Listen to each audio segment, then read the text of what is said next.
Hello everyone, welcome to our channel. तो आज हम बात करने वाले हैं कैलाश पर्वत के ऊपर। तो चलिए शुरू करते हैं। तो चलिए गाइस, आ गए परांग ठाकुर। कैसे हो भाई? तो परांगत भाई, चल बता कुछ कैलाश पर्वत के बारे में। एक पहाड़ी है, वो भी इतना क्या मिस्टीरियस है उसमें? भाई एक वही ऐसा एकलौता पहाड़ है जो ऐसी जगह पर मतलब पोजीशन है उसकी कि वो 6666 किलोमीटर दूर है नॉर्थ पोल से, और उसका डबल 13,332 मीटर दूर है साउथ पोल से, जो अर्थ की पोजीशनिंग बताने में मतलब बैलेंस करने में मदद करता है। अच्छा। इसे एक्सिस मुंडी भी बोलते हैं। क्यों? क्योंकि देखिए, अर्थ ऐसे नहीं घूमता है, अर्थ हल्का सा टेढ़ा घूमता है, तो वो कभी ऐसे ना हो जाए, मतलब उसको डिसबैलेंस ना हो जाए, उसको बैलेंस करने के लिए कैलाश पर्वत एक मतलब मदद करता है एक तरह की, इसलिए एक मिस्टीरियस पहाड़ है। अच्छा, ठीक है। जो हमारा इंडियन स्क्रिप्चर है वो बताता है कि इसमें एक हिडन शहर है जिसका नाम है ज्ञानगंज। हाँ, ठीक है। ठीक है। और तिब्बतियन और चाइनीज स्क्रिप्चर्स बताते हैं कि इसका नाम है शंघाई, और ऐसा माना जाता है कि यहाँ पर कुछ एक्सटिंक्ट एनिमल्स रहते हैं या कुछ ऐसे वासी रहते हैं जो कि हम नॉर्मल बीइंग्स या नॉर्मल ऑर्गेनिज्म से अब परे हो चुके हैं। अच्छा, तो मतलब तेरा कहने का मतलब है कि जो वो हैं डायनासोर्स वगैरह हैं या जो इंसान मर गए हैं वो भी, जिन्होंने अच्छे कर्म किए हैं, मतलब अच्छा। जिनके पाप कम है, उनको एक अच्छी जगह नियुक्त हुई है, और वो है शिव जी के पास। और शिव जी कहाँ रहते हैं? कैलाश पर्वत में। तो मतलब स्वर्ग भी तो वही हुआ फिर? नहीं, क्योंकि वो एक ऐसी जगह है जो कि अर्थ में है। पर आपने सुना होगा कि हमेशा हर एक व्यक्ति को अपने जन्म चेंज करने पड़ते हैं। मतलब जैसे आप अपने कपड़े बदलते हो, वैसे ही एक आत्मा होती है जो अपनी बॉडी बार बार बदलती रहती है। ठीक है। तो यहाँ पर रहते उसको अपनी बॉडी बदलने की मतलब वो बॉडी बदल ही नहीं सकती, क्योंकि वो एक ट्रैप्ड है एक जगह पर। जब वो ये लोग छोड़ के जाएगी उसके बाद वो अपनी बॉडी चेंज कर सकती है, इसलिए उसको वहाँ छोड़ के जाना पड़ता है कैलाश पर्वत को। अच्छा, ठीक है। तो एक मैंने एक और चीज़ सुनी थी उसके बारे में कि जो मानसरोवर लेक है वहाँ एलियंस भी आते हैं, ऐसा है कुछ? देखिए, एलियंस मैं ये नहीं बोलूँगा कि एलियंस ही आते हैं वहाँ, पर मानसरोवर लेक पूरे वर्ल्ड में ऐसी लेक है। देखिए, वर्ल्ड की सबसे हाईएस्ट लेक है बैकाल लेक। ठीक है। ठीक है। और मानसरोवर लेक उससे थोड़ी नीचे है, पर सबसे स्वीट पानी मतलब सबसे मीठा पानी, पीने लायक पानी वहां पर आता है मानसरोवर लेक में। अच्छा, ठीक है। पर उसी के साथ एक राक्षस ताल है, उसके बारे में लोगों ने कम सुना है। वो राक्षस ताल एक ऐसी जगह है जहां का पानी खारा, मतलब नमक ज्यादा है उसमें, और वहां पर लहरें चलती हैं। सोचिए, एक ही एल्टीट्यूड है, दो अलग अलग पानी, एक मीठा तो दूसरा खारा। ये कैसे हो सकता है? ये साइंटिफिकली प्रूवन नहीं है। मतलब जो मानसरोवर लेक है वहां पर सप्तऋषि बोलते हैं कि जो सप्तऋषि है, सप्तऋषि कौन थे? जो कि ब्रह्मादेव के पहले 7 ऋषि बनाए गए थे ताकि वो लोगों में नॉलेज फैलाए। वो सप्तऋषि आके नहाते हैं उसमें मानसरोवर में। अच्छा, इसलिए उसका नाम मानसरोवर भी रखा गया है। ठीक है। और वो जो सरोवर है वहाँ का पानी इसलिए मीठा रहता है क्योंकि सप्त ऋषि नहाते हैं वहाँ पर। और दूसरी तरफ राक्षस ताल है, उसका पानी खारा है। इसलिए खारा है क्योंकि वहाँ पर कोई नहीं आता है। ठीक है।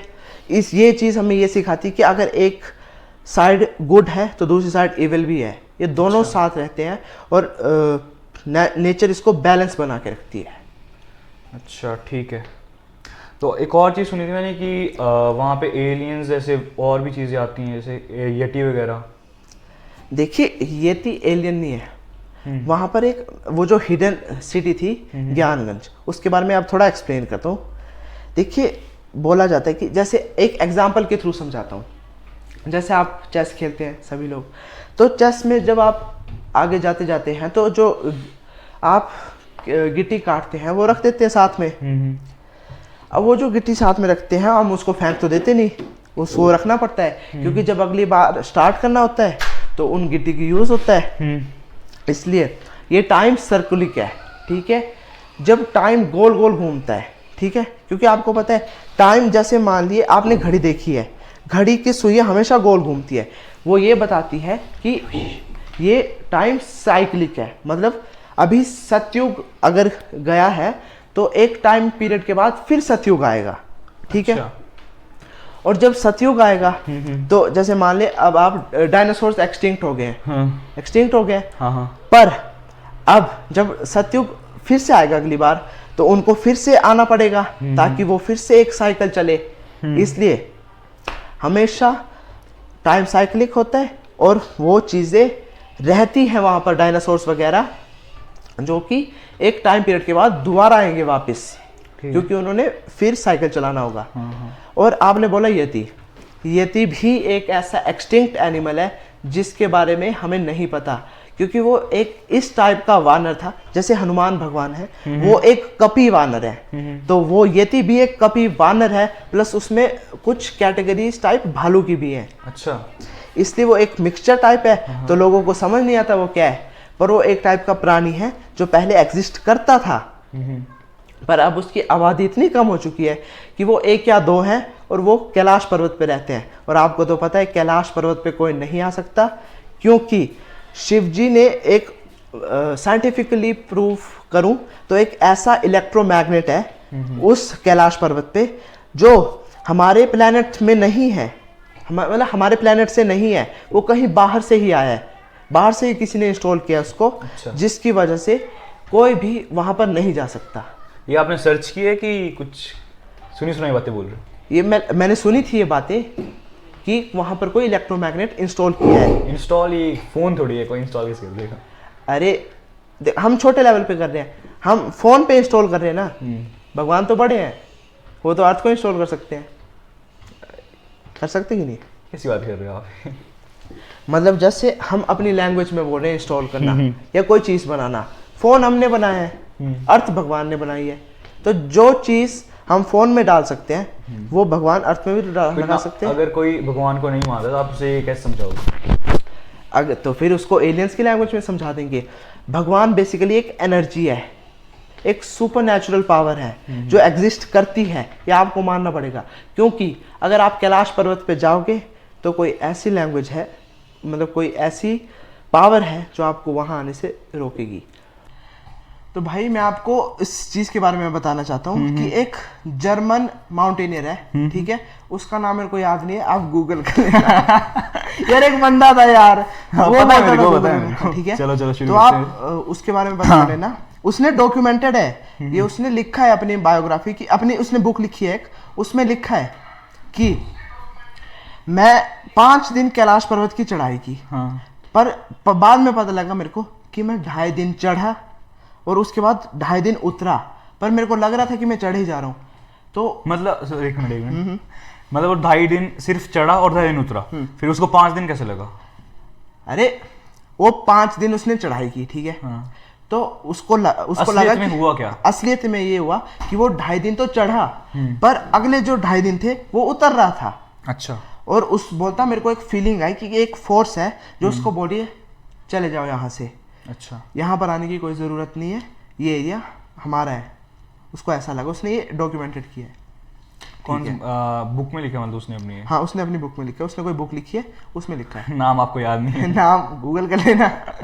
वो जर्मनी से है, पर इतना मेरे को पक्का पता है। ठीक है ठीक है ठीक है। तो आप एक बात बताओ, कोई अभी तक चढ़ पाया वहाँ पे, मतलब उसके सिवाय किसने ट्राई किया हो? तिब्बतियन बुक्स में लिखा है हाँ कि एक 900 ईयर्स पहले, 900 साल पहले एक बंदा था मीला रेपा। कौन कौन? मीला रेपा। ठीक है। वो मीला रेपा काले जादू का एक्सपर्ट था। वो बोलते कि वो उसने कुछ जादू परफॉर्म किया था और वो जादू परफॉर्म करते करते चढ़ गया था माउंट कैलाश। और उसके बाद जब वो आया, ठीक है, तो उसने 2 नाम लिए, एक चक्र संवारा, चक्र संवारा, अच्छा, जो कि एक मेल है, ठीक है, और एक नाम था वज्र योगिनी। हाँ। एक चक्र संवारा और एक वज्र योगिनी। वो वज्र योगिनी एक फीमेल है। तो अच्छा। आपको कुछ कनेक्शन आ रहा है कि चक्र संवारा उसने अपनी लैंग्वेज में बोला पर वो शिव जी हो सकते हैं। हाँ। वज्र योगिनी उसने अपनी लैंग्वेज में बोला पर वो पार्वती हो सकती है। माता पार्वती हो सकते हैं। सिर्फ वो बंदा था जो आज तक चढ़ा हुआ है। बाकियों ने ट्राई तो किया पर डेथ होगी या तो ऐसे ही कुछ। या तो ऐसे बंदे बोलते हैं कि वहां पर एक चिड़िया भी नहीं उड़ सकती उसके ऊपर से, और कैलाश वो पर्वत के बंदा ऊपर से। चढ़ के उतरा है वापस। अच्छा। तो मिस्टीरियस जगह है ना। आपने कभी कुछ- ट्राई किया जाने को? अभी कहाँ हुआ, वो तो चाइना में है, चाइना तिब्बत के बॉर्डर में है। फिर भी देखेंगे कभी। किया और ट्राई? नहीं गया नहीं अभी। अच्छा, तो तो कुछ- घूमते रहते हो आप, जाते हो कहीं घूमने? नहीं नहीं, एक बार मणिमहेश गया था यहीं पर। हाँ हाँ, वहाँ का एक्सपीरियंस कैसा था? मणिमहेश में बोलते हैं कि एक पावर है कि मणि के रूप में शिव जी हाँ सुना है मैंने। महाशिवरात्रि वाले दिन आते हैं। हाँ। और आप बिलीव नहीं करेंगे, मैंने देखा ही है। मैं गया था ऊपर, मतलब ऊपर चढ़ गए थे हम। हाँ, चढ़ाई तो होती रात है। नाइट स्टे था। तो फिर सुबह 3:30 बजे मेरी आंख खुली। तो मैं वॉशरूम करने गया। जब वापस आ रहा था 3:30 बजे, ऐसा लग रहा था कि दिन हुआ है, इतनी रोशनी थी वहां पर। मैं मणि को देख तो नहीं पाया। नहीं, शायद बंदे 3-4 बजे उठते भी हैं अपने कैंप से बाहर देखने के लिए, उन्हें पता है इस टाइम पे आती हैं। वो उठते हैं। हाँ। पर मेरे को उतना आइडिया नहीं था उस टाइम। मैं उस टाइम 7th-8th में था। अच्छा। पर जब मैं वहां पर पहुंचा, अकेले गए थे? नहीं, घर मम्मी वालों पापा के के साथ गया था अच्छा। मैं। तो जब वहां पहुंचा तो 4:30 बजे ऐसा एक्सपीरियंस हुआ। और ऐसी जगह पर पहुंच के एक एनलाइटनमेंट फील होती है बड़ी सही सी। अच्छा। तो कुछ एक्सप्लेन कर पाओ कैसी, मतलब?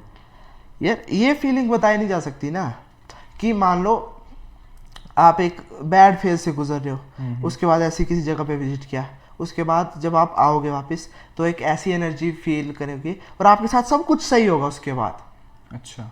जो कि एक मज़ेदार एक्सपीरियंस होता है। तो आपका उस पे क्या कहना है, जो बंदे हेलीकॉप्टर पे जाते हैं और गधो खच्चर पे चढ़ के जाते हैं ऐसे, तो ये आप बताइए कि वो सही रहेगा उनके लिए कि ये पैदल जाना चाहिए? देखिए, जो मतलब चल सकते हैं हाँ। वो पैदल जाए। मतलब अपने अंदर श्रद्धा होनी चाहिए। बेसिक सी बात है कि आप भगवान को कैसे देखते हो, कैसे मानते हो। ठीक। तो अरे भाई बता और कुछ मणिमहेश के बारे में, कि वहाँ के जाते कैसे हैं, और जैसे कैलाश की तरह वहाँ पे बंदे चढ़ नहीं सकते, तो क्या मणिमहेश पे भी नहीं चढ़ सकते? हाँ भाई, जैसे कैलाश पर्वत पे शिव जी माना जाता है कि शिव जी प्रेजेंट फॉर्म में वो विराजमान है। वैसे ही एक वो, जैसे शिव जी भगवान तो एक पावर है, वो यहाँ भी हो सकती है, वहाँ भी हो सकती है। जैसे गॉड इज एवरीवेयर, हाँ। वो यहाँ भी है, वहाँ भी है, पर वहाँ पर एक मणि के रूप में है जो चमकती है हर महाशिवरात्रि के दिन। हाँ, तो भाई मणिमहेश्वर के बारे में और कुछ बता, कि जैसे कैलाश की तरह कोई चढ़ नहीं सकता वहाँ पे, तो क्या मणिमहेश पे भी नहीं कोई चढ़ सकता? हाँ भाई, जैसे कैलाश पे भी कोई चढ़ नहीं सकता, मणिमहेश पे भी नहीं चढ़ सकता, क्योंकि जैसे कैलाश पर्वत पे शिव जी खुद प्रेजेंट है और उनकी एनर्जी एक मणि के फॉर्म में मणिमहेश में है, इसलिए वो एनर्जी अलाउ ही नहीं करती किसी को अपने पास आने के लिए। अच्छा। सेम वैसा ही है। तो वहाँ का वेदर कैसा रहता है? क्लियर होता है कि ठंड होती है बहुत? वेदर भाई बड़ी जल्दी चेंज करते हैं वहाँ का। अच्छा। जैसे अभी आप चढ़ाई शुरू किया आपने हाँ। सुबह, तो अभी क्लियर स्काई है। हाँ। तो मतलब कोई आपने अभी मुश्किल से थोड़ा सा आधा सा पहाड़ जैसा चढ़ा होगा, तो एकदम से बादल आ जाएंगे डार्क, बारिश वाले, और तूफान शुरू। हाँ, ये बात है भाई। गला तो नहीं सूख रहा आपका? पानी भी नहीं भाई, ठीक है। तो फिर से शिव जी वापस आते हैं। तो आप बताइए कि शिव जी खुद में एक भगवान है, तो वो तप क्यों करते हैं?